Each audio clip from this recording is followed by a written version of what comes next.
Assalamualaikum warahmatullahi wabarakatuh. Halo semuanya, gimana nih kabar Anda sekalian pada hari ini? Sebelumnya, izin memperkenalkan diri, kami dari Program Pendidikan Fisika A Angkatan 2024 dari kelompok 7 akan mempresentasikan materi yang berjudul Pendekatan Sosial Konstruktivistik dalam Pembelajaran.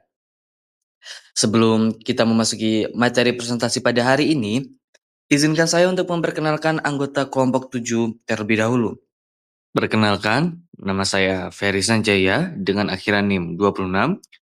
Ada rekan saya Adibah Hanif dengan akhiran NIM 06. Ada Laila Nur Hasanah dengan akhiran NIM 30. Dan ada Ula Syam Husniyah dengan akhiran NIM 76. Pengertian konstruktivisme dan perkembangannya.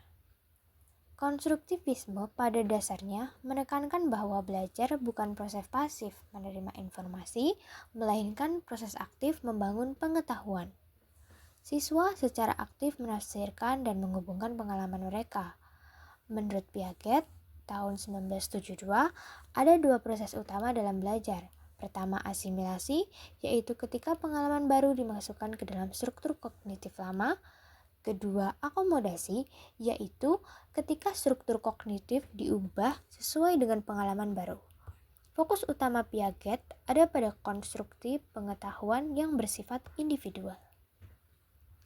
Selanjutnya, menurut Vygotsky, ia menjelaskan bahwa pengetahuan terbentuk melalui interaksi sosial, bahasa, dan juga budaya.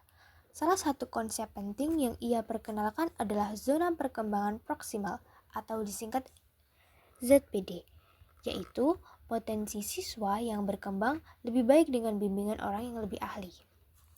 Dari sinilah lahir teori sosial konstruktivistik. Belajar akan lebih efektif jika dilakukan melalui diskusi, kerjasama, dan juga interaksi. Dalam hal ini, guru berperan sebagai fasilitator yang memberi scaffolding atau dukungan sementara, lalu melepasnya saat siswa sudah mandiri. Oke, saya akan menjelaskan prinsip dasar dari pendekatan sosial konstruktivistik. Pertama, menurut Vygotsky, pengetahuan dibangun secara aktif melalui interaksi sosial. Artinya, siswa tidak hanya menerima informasi, tetapi membentuk pemahaman melalui komunikasi dengan guru maupun teman sebaya. Kedua, pembelajaran dipengaruhi oleh budaya. Jadi, proses belajar tidak bisa dilepaskan dari pengalaman siswa, nilai-nilai lokal, serta konteks sosial tempat mereka berada. Ketiga, dalam pendekatan ini, guru berperan sebagai fasilitator, bukan sekedar pusat informasi. Guru memberikan scaffolding atau bimbingan bertahap untuk membantu siswa mencapai pemahaman yang lebih tinggi. Keempat, kolaborasi dan kerjasama menjadi inti dari proses belajar. Melalui interaksi kelompok, terjadi konflik kognitif yang justru mendorong siswa untuk memahami materi secara mendalam. Dan yang kelima, pembelajaran harus aktif sekaligus reflektif. Artinya, siswa tidak hanya melakukan aktivitas belajar, tetapi juga menghubungkan dengan pengalaman, melakukan refleksi diri, serta mengembangkan keterampilan berpikir metakognitif. Baik, pada slide ini saya akan menjelaskan mengenai kelebihan dan kelemahan penerapan pembelajaran sosial konstruktivistik di Indonesia. Yang pertama, dari sisi kelebihan, pendekatan ini membuat siswa lebih aktif sehingga pembelajaran menjadi lebih bermakna. Selain itu, pembelajaran konstruktivistik dapat mengembangkan keterampilan berpikir kritis, kemampuan pemecahan masalah, serta keterampilan sosial siswa. Suasana di kelas juga menjadi lebih demokratis karena siswa diberikan kebebasan untuk berpendapat dan membangun pemahaman bersama dengan teman-temannya. Namun, di sisi lain terdapat beberapa kelemahan. Di antaranya, guru seringkali kesulitan menyeimbangkan antara kurikulum dengan budaya belajar tradisional dan tuntutan ujian.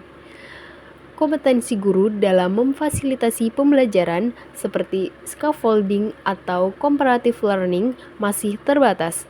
Selain itu, tidak semua siswa siap untuk belajar secara mandiri, sehingga ada kemungkinan mereka menjadi bingung tanpa bimbingan yang cukup intensif dari guru. Oke, selanjutnya mari kita lihat bagaimana penerapan sosial konstruktivistik dalam pembelajaran di kelas. Yang pertama, melalui learning cycle. Prosesnya dimulai dari eksplorasi, di mana siswa diajak menemukan masalah nyata di sekitarnya.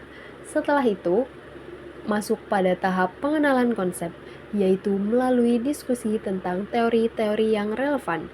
Tahap terakhir adalah aplikasi konsep, di mana siswa mengaitkan teori dengan situasi kontemporer atau kehidupan sehari-hari.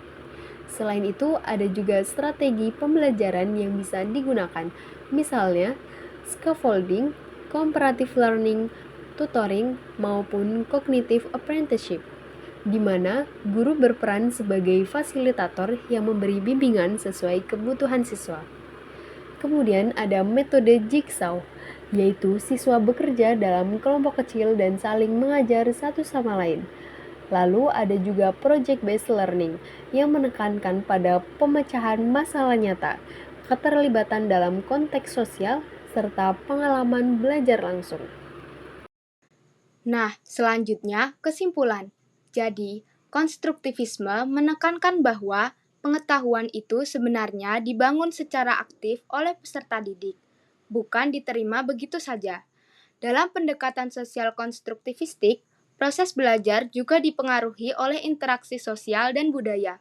Di sini, peran guru bukan lagi sebagai satu-satunya sumber pengetahuan, melainkan sebagai fasilitator yang membimbing proses belajar. Selain itu, kolaborasi antar siswa dan refleksi pengalaman belajar menjadi inti dari pembelajaran. Penerapannya bisa meningkatkan motivasi, keterampilan berpikir kritis, kemampuan sosial, serta menciptakan suasana kelas yang lebih demokratis.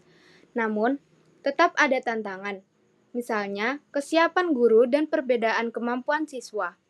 Untuk metode yang bisa digunakan antara lain diskusi kelompok, pembelajaran berbasis masalah, dan proyek kolaboratif.